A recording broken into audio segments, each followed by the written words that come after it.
கிறிஸ்துவுக்குள் பிரியமான கடவுளுடைய பிள்ளைகளே, உங்கள் யாவருக்கும் காணொலியில் கர்த்தரை காண்போம் ஐக்கியத்தின் சார்பாக தோத்திரத்தை தெரிவித்துக் கொள்கிறேன். இந்த நாளுடைய சிந்தனை 64ஆம் சங்கீதம் 1வது வாசகம்.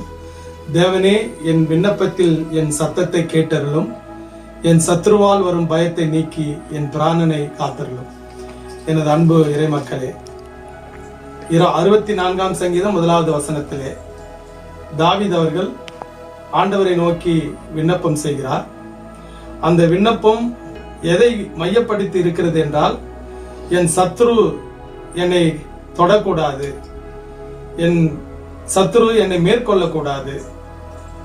அப்படி மேற்கொண்டால் என் பிராணனை வாங்கக்கூடும், என் உயிருக்கு அது போதுமானதாக இருக்காது என்பதை மையப்படுத்தி தேவனை நோக்கி வேண்டுதல் செய்கிறார்.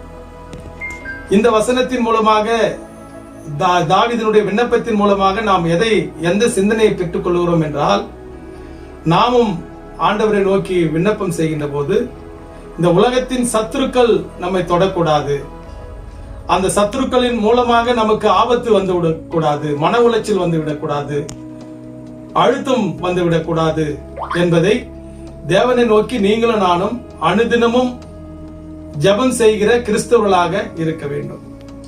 இப்போது இருக்கிற கிறிஸ்தவத்தின் மத்தியில விசுவாசிகளின் மத்தியில ஜெபம் இல்லாத வாழ்க்கையை நாம் பார்க்கிறோம்.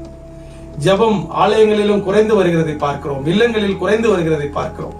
ஆனால் அந்த ஜெப ஆயுதம் தான் நம்மை காப்பாற்றும், வழிநடத்தும், ஆசீர்வதிக்கும், துணை நிற்கும். இதில் சந்தேகமில்லை. நீ விசுவாசித்தால் தேவனுடைய மகிமை காண்பீர்கள். ஆமென்.